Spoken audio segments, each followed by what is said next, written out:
வாஸ்துபடி சொல்றீங்கல்ல, சில நாடுகளுக்கு போனா மைண்ட் செட் மாறுது, நல்லா இருக்குன்னு சொல்றாங்க. நீங்க UAE போயிட்டு வந்தீங்கன்னா மிகப்பெரிய மாறுதல் வரும். ராகு சம்பந்தப்பட்டது. இப்போ உதாரணத்துக்கு செங்கல்பட்டு இருக்கு இல்லையா, செங்கல்பட்டு மேற்குல மலை, சூப்பர் அமைப்பு. ஆனா அங்க இருக்கக்கூடிய 20% பேர் திருட்டு பையன். என்ன சார் இப்படி சொல்றீங்கன்னு கேட்டாங்க. ஏன்னா ஒரு சில ஊர்கள் ஒரு பேட் வைப்ரேஷன் சுத்திட்டு. சென்னை என்ன வைப்? சென்னை சொர்க்கம் சார். வந்தாரை வாழ வைக்கக்கூடிய ஒரு நகரம்னா சென்னை தான். வாஸ்து அமைப்பா கேட்கறேன். சென்னைக்கு வாஸ்து பாக்குறீங்கன்னா சென்னை, ஏன்னா இப்ப சென்னை வந்தவங்க ஒரு போடும் சார்.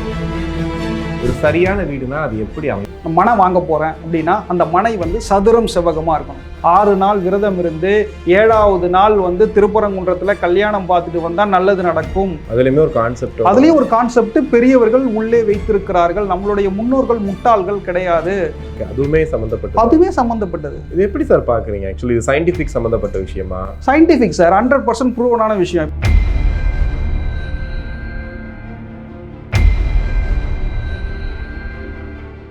ஆன்மீக பந்தம் நேயர்களுக்கு கிறிஸ்டியின் அன்பு வணக்கம். நம்மோடு வாஸ்து நிபுணர் ஜெயபிரகாஷ் இணைஞ்சிருக்காரு. வணக்கம் சார். வணக்கம் சார். கோயம்புத்தூர் இருக்கு இல்லையா, அது கோயம்புத்தூர் பாத்தீங்கன்னா மீம்ல கூட போட்டு அதை கலாச்சிட்டு இருப்பாங்க.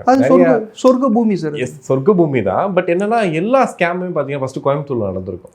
ஈஸியா நிறைய மக்கள் வெள்ளந்தியான மக்கள் சார். நீங்க தமிழ்நாட்டுல 2 இடம் சொர்க்கம் சார். இது வரைக்கும் நான் எதுலையுமே சொல்றேன். 2 இடம் சொர்க்கம். இன்னும் கோயம்புத்தூர், இன்னொன்னு பாண்டிச்சேரி. ஓகே. சரக்கு கிடையாது.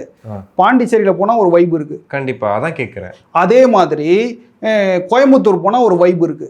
ஏன்னா மக்கள் 90% வெள்ளந்தியான மக்கள். நிலமைப்பே அப்படிதான். வெள்ளந்தியான மக்கள். அவன் பாட்டுன்னு அவன் வேலையை செய்வான். நம்ம ஊர் மாதிரிலாம் கிடையாது. இவன் என்ன பண்றான், இவன் யாரு வீட்டுக்கு வரான், அந்த பொண்ணு ஏன் அங்க பேசிக்கிட்டு இருக்கா, இவன் ஏன் ரொம்ப நேரம் போனையே காதுல வச்சுன்னு இருக்கான். ஏன்னா இந்த நாய்க்கு வேலை இல்லை. அந்த ஊர்ல 10% தான் அப்படி இருப்பான். மீதி 90% அவங்கவுங்க வேலையை பார்ப்பாங்க. ஓகே. இல்ல நான் ஃபீல் பண்ணிருக்கேன். கோயம்புத்தூர் பாண்டிச்சேரி போகும்போது வேற மாதிரி இருக்கும். அதாவது அந்த கொங்கு வெள்ளாள கவுண்டர்ஸ் அந்த மக்களே ஒரு சூப்பரான மக்கள் சார். கோயம்புத்தூர் மக்கள், பாண்டிச்சேரி மக்களும் சூப்பர் மக்கள். இன்னைக்கு நான் ஒரு சர்வேவே எடுத்தேன். நம்ம பெங்களூர்ல இருந்து பாலாஜி டிராவல்ஸ்ன்னு சொல்லிட்டு வண்டி வந்துகிட்டே இருக்கும் திருவண்ணாமலை ரூட் வழியா. ஓகே. ஏன்டா இவன் டிராவல்ஸ் இப்படி ஓட்டிட்டு இருக்கான்னு பார்த்தா, கர்நாடகாவில் இருக்க பாதி பேர் பாண்டிச்சேரியில வைப் பண்ணிட்டு போறான். அவன் தண்ணி அடிக்கலன்றது அவனுடைய கப் ஆஃப் டீ அது. ஆனா அங்க வந்தா எனக்கு நிம்மதியா இருக்குன்றான். அந்த நிம்மதி எப்படின்னா, நான் எங்க ஊர்ல இருந்து ஒரு 70 கிலோமீட்டர், எனக்கு எப்பெல்லாம் போர் அடிக்குதோ நான் அப்பெல்லாம் பக்கத்துல பாண்டிச்சேரி போயிடுவேன். தண்ணி அடிக்கல, ஜஸ்ட் அது ஒரு நில அமைப்பே ஒரு நிம்மதியான அமைப்பு. ஓகே. இப்போ நீங்க வாஸ்துபடி சொல்றீங்கல்ல, சில நாடுகளுக்கு போனா மைண்ட் செட் மாறுது, நல்லா இருக்குன்னு சொல்றாங்க. நீங்க UAE போயிட்டு வந்தீங்கன்னா மிகப்பெரிய மாறுதல் வரும். ராகு சம்பந்தப்பட்டது. இப்போ உதாரணத்துக்கு செங்கல்பட்டு இருக்கு இல்லையா, செங்கல்பட்டு மேற்குல மலை, சூப்பர் அமைப்பு. ஆனா அங்க இருக்கக்கூடிய 20% பேர் திருட்டு பையன். என்ன சார் இப்படி சொல்றீங்கன்னு கேட்டாங்க. ஏன்னா அங்க பத்திரப்பதிவே உங்க டாக்குமெண்ட்டையே போலி டாக்குமெண்ட் போட்டு பண்ணுவானுங்க. இது எப்படி சொல்றீங்கன்னு கேக்குறீங்களா? எனக்கே பண்ணியிருக்கானுங்க.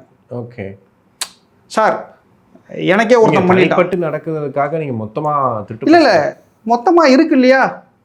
நான் ஓப்பனா சொல்றேன். என் சொந்தக்காரன் நிறைய பேர் செங்கல்பட்டுல இருக்கான், என் ரிலேஷன்ஸ் இருக்கான், என் ஃப்ரெண்ட்ஸ் நிறைய பேர் இருக்கான். நான் ஏற்கனவே என்ன சொன்னேன், செங்கல்பட்டு இயற்கையாவே மேற்குல மலை நல்ல இது. ஆனா ஒரு 20% இது திருட்டுத்தனம் நடக்குது. அப்ப அந்த ஊர் முன்னேறல. ஏற்கனவே மாவட்டம் கொடுத்தாங்க, பிரிச்சுட்டாங்க. எங்க ஓடி போச்சு? காஞ்சிபுரம் ஓடி போச்சு. திருப்பவும் மாவட்டம் கொடுத்துருக்காங்க. மிகப்பெரிய லெவல்ல வர வேண்டிய சிட்டி ஏன் வரல? ஏன்னா அந்த இடத்துல சில திருட்டுத்தனங்கள் நடந்து கொண்டு இருக்கிறது. இல்ல இப்ப நீங்க சொல்றது பார்த்தா சில ஊர்கள் எடுத்துக்கலாமே. சில ஊர்ல இப்போ நான் முடிச்சிடுறேன். செங்கல்பட்டுக்குள்ள போனீங்கன்னா ஒரு நெகட்டிவ் வைப்ரேஷன் சுத்திக்கிட்டே இருக்கும். அந்த பிரிட்ஜ் ஏறி இந்த பக்கம் திருக்கழிக்குன்றம் போயிட்டீங்கன்னா நிம்மதி ஆயிடுவீங்க. ஒரு 3 கிலோமீட்டர் இல்ல 3 கிலோமீட்டர் அந்த பக்கம் தாண்டிட்டீங்கன்னா நிம்மதி ஆயிடுவீங்க. ஒரு சில ஊர்கள் ஒரு பேட் வைப்ரேஷன் சுத்திக்கிட்டு இருக்கு. ஓகே. சென்னை என்ன வைப் உங்களுக்கு? சென்னை சொர்க்கம் சார். வந்தாரை வாழ வைக்கக்கூடிய ஒரு நகரம்னா சென்னை தான். வாஸ்து அமைப்பா கேட்கறேன். சென்னைக்கு வாஸ்து பாக்குறீங்கன்னா சென்னை, ஏன்னா இப்ப சென்னை வந்தவங்க, இப்ப நானா ஊர்ல இருந்து வந்த சோறு போடும் சார். சோறு போடுது. சென்னையை விட்டு போக மனசு வராது சார். வராது. மக்கள் அது மாதிரி மக்கள். ஓகே. கண்ணாடியான மக்கள். நீ சிரிச்சா சிரிப்பான், நீ அழுதா அழுவான், அடிச்சா அடிப்பான். Chennai is a good place. ஆனா compare to Coimbatore and Pondicherry, சென்னைக்கு 3rd பிளேஸ் தான். வைப்ரேஷனே வேற. ஓகே. நீங்க இப்ப இன்னைக்கு இவ்வளவு பேசுறானுங்கல்ல, நான் ஓப்பனாக சொல்கிறேன். இதே அவர் அவ்வளோ பண்ணிட்டாரு, நார்த்துலாம் போய் பாருங்கள் அப்படி இப்படின்றானுங்கள்ல. இங்கே பேசுகிறவங்கள சொல்கிறேன், விஜயவாடா தாண்ட சொல்லுங்கள், ஒன்றுமே இருக்காது. பெங்களூரில் நம்ம ஊர் மாதிரி ஐடி கம்பெனி அதிகமாக இருக்குது. நம்ம ஊர் மாதிரி திருமண கடை கிடையாது, திருமண சாப்பாடு கிடையாது. நான் இந்தியா ஃபுல்லாக ட்ராவல் பண்ணியிருக்கேன், அதனால சொல்கிறேன்.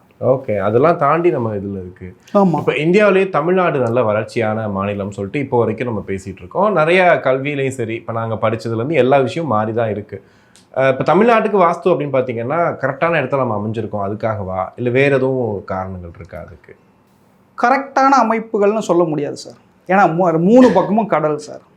அப்போ தவறு இருக்கான்னு கேட்டிங்கன்னா தவறு இருக்குது. ஓகே, சில விஷயங்கள் நமக்கு வந்து கடல் கொண்டு போயிருக்கு. வளர்ப்பு தான் மெயின். நம்ம எல்லா விஷயத்தையும் நம்ம விட்டு கொடுத்து போகிறோம் சார், வேறு ஒன்றும் இல்லை. ஓகே, அதனால தான் அந்த விஷயங்கள் மாறுது. ஓகே, இப்போது நீங்கள் சொல்கிறத வச்சு இப்போ நிறைய பேர் பார்க்குறவங்களுக்கு ஒரு டவுட் இருக்கும், ஒருவேளை இப்போ நம்ம சரியான வீட்டில் தான் இருக்கமா அப்படின்றது தான் ஒரு கேள்வியாக இருக்கும். ஒரு சரியான வீடுனா அது எப்படி அமைப்பில் இருக்கணும்? அதாவது ஒரு வீடு, நீங்கள் ஒரு வீடு எடுத்தீங்க, இப்போ ஒரு மனை வாங்க போகிறேன் அப்படின்னா அந்த மனை வந்து சதுரம் செவ்வகமாக இருக்கணும். ஒரு வீடு கட்டுறீங்கன்னா சதுரம் செவ்வகமாக இருக்கணும். வடக்குலேயும் கிழக்குலேயும் அதிக காலி இடம் விட்டுருங்க. உச்ச வாசல், உள்மூளை படிக்கட்டு எங்கே போடணும், தெருக்குத்து தெருப்பார்வை வருதா, படிக்கட்டு எங்கே வருது, இந்த வாசல் வைக்கும்போது அந்த நிலப்படி வந்து உச்சத்தில் இருக்கா, வடக்கு பார்த்த வீடாக இருந்தால் கிழக்கு ஒட்டி வருதா, கிழக்கு பார்த்த வீடாக இருந்தால் வடக்கு ஒட்டி வருதா, அல்லது தெற்கு பார்த்த வீடாக இருந்தால் கிழக்கு ஒட்டி வருதா, மேற்கு பார்த்த வீடாக இருந்தால் வடக்கு ஒட்டி வருதா வாசல், இதை தான் பார்க்கணும். இதை பார்த்தாலே ஒரு 35% நம்ம வந்து ஒரு வாஸ்து கிடச்சிடும். இந்த 35% வாஸ்து கிடைச்சாலே நம்ம வந்து ஒரு 75% நல்ல லைஃப்பை லீட் பண்ணலாம். ஓகே, இல்லை இப்போ நீங்கள் சொல்கிறதுல முடியாதவங்க சில பேர் இருப்பாங்கல்ல, ஒரு வீடு கட்டியிருக்கலாம், ஒரு சின்ன மாற்றம், ஒரு ஜன்னல் மாற்றினா கூட போதும் அப்படின்னால சின்ன சின்ன மாற்றம்லாம் என்ன சொல்லுவீங்க? சரி, இப்போது அதாவது வடக்கு அடைப்பட்டிருக்கும் சார், அந்த வீட்டில் வருமானமே இருக்காது. வடக்கை உடைச்சிட்டு ஒரு ஜன்னல் வை, ஓகே, வருமானம் வந்துடும். கிழக்கில் ஜன்னலே இருக்காது. அவன் என்ன பண்ணுவான்னா 24/7 வந்து கோவில்லே கிடப்பான். நான் அந்த சித்தர் கோவிலுக்கு போனேன், ஆமாம், திருவண்ணாமலை போனேன், சிவன் கூட பேசிட்டேன். திருவண்ணாமலை போய் பார்த்தீங்கன்னா நிறைய பரதேசிலாம் உட்காந்துட்டு இருப்பான். கேட்டால் அவன்லாம் சித்தர் கிடையாது, வாழ்க்கையை வாழ தெரியாமல் ஓடி வந்த பசங்க. இதான் உண்மை, ஃபேக்டை பேசுகிறேன் நான். அப்போது அவங்க வீட்டில் என்னன்னா கிழக்கு பாதிப்பு. அப்போ கிழக்கில் ஒரு ஜன்னல் வச்சா அங்கே எவனுமே காவி துணி கட்டிகிட்டு இருக்க மாட்டான். அதாவது திருவண்ணாமலை வந்து மிகப்பெரிய க்ஷேத்திரம் அது. அதாவது 2ஆம் நம்பர் சம்மந்தப்பட்ட விஷயம், கிழக்கு நோக்கிய ஒரு விஷயம் அது திருவண்ணாமலை கோவில். அதனால தான் இப்போ ஒரு பார்ட் ஆஃப் த ஆந்திராவாக மாறின்னு வருது அது. ஆமாம், அதான் அதுவும் ஒரு பிரச்சனை போயிட்டுருக்கு. ஆந்திராவாக மாறிட்டு வருது. ஆந்திரா பீப்புள்ஸ் ரொம்ப நம்பிக்கையாக வந்துட்டு இருக்காங்க. நீங்கள் அங்கே கிரிவலம்ன்றது ஒரு மிகப்பெரிய விஷயம் கிடையாது சார். அந்த மலையை சுற்றி வரும்போது நிறைய மூலிகை காற்றுகள் நம்மளை வந்து நல்வழிப்படுத்துது. இவ்வளோதான் கான்செப்ட் அது. அப்போ சிவன் உள்ளே இருக்காருன்னா அங்கே கிடையாது, மலை தான் சிவன். அதனால தான் அருணாச்சலம், அதான் மொத்த மலையுமே சிவன் தான், மொத்த மலையும் சிவன். ஓகே, இப்போ இந்த கிரிவலம் போகிறதுல கூட வந்துட்டு அந்த விஷயம் தான் அதிகமாக மேலோங்கி இருக்குன்ற. ஆமாம், மூலிகை காத்து தானே மெயின். வேற மலையேறி போகிறது, இப்போ சபரிமலைக்கெல்லாம் போகிறது எல்லாமே வந்து அந்த கான்செப்ட் தான். அந்த கான்செப்ட் தான் சார். நீங்கள் விரதம் இருந்து, நீங்கள் ஒரு விரதம் எதுக்கு இருக்க சொன்னா, உன்னுடைய மனசை, உன்னுடைய உடம்பை நீ விரதம் இருந்தால் க்ளீன் ஆகும், ரீசைக்கிள் பண்ணிக்கும். உலகத்தில் திருச்செந்தூர் கோவிலில் 6 நாள் விரதம் இருக்கிறதே அதுக்கு தான். உன் உடம்பை ரீசைக்கிள் பண்ணி 6 நாள் விரதம் இருந்து 7ஆவது நாள் வந்து திருப்பரங்குன்றத்தில் கல்யாணம் பார்த்துட்டு வந்தால் நல்லது நடக்கும், குழந்தை பாக்கியம் கிடைக்கும். அதுக்கு தான் சொன்னது அந்த விரதமே. அதுலேயுமே ஒரு கான்செப்ட், அதுலேயும் ஒரு கான்செப்ட் பெரியவர்கள் உள்ளே வைத்திருக்கிறார்கள். நம்மளுடைய முன்னோர்கள் முட்டாள்கள் கிடையாது. இப்போ நீங்க கேட்ட கேள்வி என்ன, தவறான ஒரு இடத்துல ஒரு அமைப்பு மாற்ற முடியாது அப்படின்னா சின்ன சின்ன மாற்றங்கள் பண்ணாலே பெரிய மாற்றம் நடக்கும் சார். ஒரு வீடுன்னா மஸ்ட் வந்து நமக்கு 4 பக்கமும் காம்பவுண்டு மஸ்ட். சில பேர் என்ன பண்ணுவாங்கன்னா அதில் ஒரு பிச்சைக்காரத்தனம் பண்ணுவான், பக்கத்து வீட்டில் தான் காம்பவுண்டு போட்டானே அந்த காம்பவுண்டை போய் சேர்த்து இடிச்சுடுவோம், அவன் காம்பவுண்டை நம்ம காம்பவுண்டாக யூஸ் பண்ணிப்பான். ஆமாம், அப்போது அவனுக்கு வரக்கூடிய பாதிப்பு நமக்கு அடிக்கும் சார். ஓகே, அதுவே சம்மந்தப்பட்டது. இது எப்படி சார் பார்க்குறீங்க? ஆக்சுவலி இது சயின்டிஃபிக் சம்மந்தப்பட்ட விஷயமா? சயின்டிஃபிக் சார், 100% ப்ரூவனான விஷயம். இப்போது எங்கள் உதாரணத்துக்கு எங்கள் மாமா வீடே நான் சொல்கிறேனே, யாருன்னா சொன்னால் கூட தப்பாயிடும். அவர் கிழக்கில் காம்பவுண்டை எடுத்து போய் ஒட்டிகிட்டு இருப்பார். நான் சொல்கிறேன், கிழக்கில் காம்பவுண்டை ஒட்டாத, ஷேரிங் காம்பவுண்டு வேணாம், என்ன ஆகிட போகுது, 40,000 50,000 ஆக போகுது, காம்பவுண்டு போட்டுருன்னேன் கேட்கல. இப்போ அப்போது கிழக்கில் வால் ஷேரிங் பண்ணுறீங்க நீங்கள் காம்பவுண்டை, 6 மாதம் தான் காலில் அடிபட்டு வீட்டில் கிடக்குறாரு. இப்போ அடுத்த 3-4 மாதம் போக முடியல வேலைக்கு. அந்த மாதிரிலாம் இருக்கா? அது மாதிரிலாம் இருக்குது. ஓகே. கால்சியம் குறைபாடாகிடும். இப்போது உதாரணத்துக்கு ஒரு வீட்டில் நீங்கள் வெத்தலை செடி வளர்க்குறீங்க அப்படின்னா அது என்ன பண்ணும்? இல்லை, வாஸ்து செடிலாம் வளர்க்குறாங்கல்ல. வாஸ்துலாம் செடிலாம் கிடையாது சார். சார் என்ன சார், மணி பிளான்ட்டுன்னு ஒரு இது. ஆமாம், மணி பிளான்ட்டுன்னு வச்ச உடனே பணம் கொட்டிடுச்சா சார்? எல்லா வீட்லையும் வளர்க்குறாங்க. அவனுடைய நம்பிக்கை சார் அது. ஆனால் அதெல்லாம் வந்து தவறு சார். வீட்டு மேலே கொடி ஏறக்கூடாது சார். கொடி ஏறுச்சு அப்படின்னா அந்த வீட்டில் நமக்கு அடிப்பட போகுதுன்னு அர்த்தம். நிறைய வீட்டில் இப்போ கொடி வச்சு செடிலாம் வச்சு இப்போ வளர்த்துட்டு இருக்காங்களே. வளர்க்கட்டும் சார். அது வளர்க்குறாங்கன்னா ஏற்கனவே நான் ஒரு வீடியோவில் பேசினேன், நிறைய பேர் திட்டிகிட்டு இருக்காங்க. ஆனால் நிறைய பேருக்கு விஷயம் தெரிஞ்சவங்களுக்கு தெரியும், கொடி வந்து வீட்டு மேலே ஏறக்கூடாது. ஏறினா நமக்கு அடிப்படும். சரி, இப்போ வாஸ்துல நிறைய நான் கேள்விப்பட்ட வரைக்கும் ஆமை புகுந்த வீடுன்னு ஒரு இது ஓடிட்டே இருக்கும், ரொம்ப காலமாக சொல்லிட்டு இருக்காங்க. பாம்பு உள்ளே போச்சு அப்படின்னா நல்ல வீடு சம்திங் நான் கேள்விப்பட்டிருக்கேன். அப்புறம் மாடை வந்து உள்ளே கூட்டு வந்துட்டு வெளியே கூட்டு போகிறது அந்த கேள்விப்பட்டு. இப்போ ரீசெண்டாக வீடியோ ட்ரெண்ட் ஆச்சு, மாடை கிடைக்காம ஃப்ளாட்டில் வந்துட்டு ஒரு மாட்டு பொம்மையை வந்து உள்ளே ஓட விட்டலாம் நான் கேள்விப்பட்டேன். அதில் என்ன கான்செப்ட் ஆக்சுவலி அதெல்லாம்? அது ஒன்றும் நம்மளுடைய மனசு தான் காரணம். ஓப்பனாக ஃப்ராங்காக சொல்லணும்னா, அப்போ ஒரு சர்ப்பம் நம்ம கண்ணில் படுது, பாம்பு படுதுன்னா அங்கே சித்தர்கள் இருக்காங்கன்னு அர்த்தம், சித் புருஷர்கள் இருக்காங்கன்னு அர்த்தம். வேற ஒன்றும் கான்செப்ட் இல்லை. சார் எங்கள் வீட்டாண்ட பாம்பு வந்துடுச்சு சார், தவறு இல்லை. சித் புருஷர்கள் அங்கே எங்கேயோ இருக்காங்க. அப்படி இருந்தால் மட்டும்தான் அந்த சர்ப்பம் நம்ம கண்ணில் போட நம்ம வீட்டாண்ட வரும்.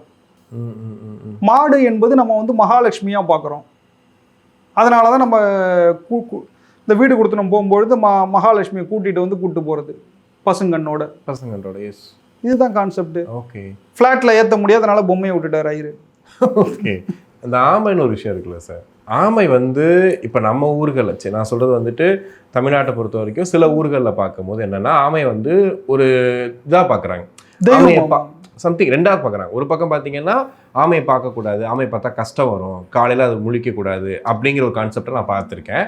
சில ஊர்களில் சில நாடுகளில் பார்த்தா ஆமை தெய்வமாக பார்க்குறாங்க. சார் எனக்கு அதில் நம்பிக்கை இல்லை சார். ஆனால் அதை நீங்கள் எது எப்படி கஷ்டமாக பார்ப்பீங்க? அதில் நம்பிக்கை இல்லை. நிறைய பேர் ஆமை மோதிரம் போட்டுன்னு சுற்றுறாங்க. அதுதான் கேட்குறேன், அது என்ன கான்செப்ட்? நிறைய பேர் பார்த்தீங்கன்னா டேபிள் ஆமை தான் வச்சிருக்காங்க. ஆமை வச்சிருக்காங்க. ஆனால் நிறைய பேர் ஆமையை பார்த்தா கஷ்டம் வரும், ஆமையை பார்க்கக்கூடாது அப்படின்ற கான்செப்ட். நான் கேட்டேன், ஏன் ஆமை வச்சிருக்கேன்னு. அவன் சொல்கிறான், slow and steady wins the ரேஸ்ன்றான். ஓகே. ஃபர்ஸ்ட் ஸ்டாண்டர்ட் படிச்சதை திருப்பி எனக்கு சொல்லிட்டு இருக்கான். ஸோ ஆமை கற்றுக் கொடுக்குறது அதுதான். ஆனால் ஆமையை வச்சு ஒரு பெரிய ஐதீகமே பண்ணிக்கிட்டு இருப்பாங்க சார். எல்லா காமெடிலாம் பண்ணுவாங்க சார். பூனையை வச்சு பண்ணுவாங்க, எல்லாத்தையும் வச்சு பண்ணுவாங்க. பட் ஆனால் அதுக்கும் வாஸ்துக்கும் சம்பந்தம் கிடையாது. செங்கல் சிமெண்ட் தான் பேசும் சார். ஓகே. நீங்கள் மரத்தால் வீடு கட்டினா மரம் பேசும். மரம் என்பது குரு சார். சில விஷயங்கள் பேசும். நவரத்னம் உண்மையான நவரத்னம் உண்மை. நான் அதில் எது உண்மைன்னு நான் தெரிஞ்சுப்பேன் அப்படின்னா டைமண்டு உண்மை. டைமண்டை பெண்கள் வந்து வலது மூக்கில் போட்டால் நல்லது. சில பேர் என்ன பயப்படுவாங்க, ஐயோ டைமண்ட் போடக்கூடாதுன்னுவாங்க. டைமண்ட் நல்ல இடத்துல வாங்கிக்கோங்க சார். மூக்கு என்பது குரு சார், டைமண்ட் என்பது சுக்கிரன். குருவும் ப்ளஸ் சுக்கிரன் வந்து வளர்ச்சி. ஓகே. அதாவது ஒரு ஆளுமை தன்மை வந்து பெண்கள் ரைட் ஹேண்ட் சைடில் மூக்குத்தி டைமண்டில் போட்டால் மிகப்பெரிய மாற்றம் வரும். கண்டிப்பாக சார். நிறைய விஷயங்கள் பேசணும், எடுத்துக்கோங்க. நன்றி. நல்லது சார்.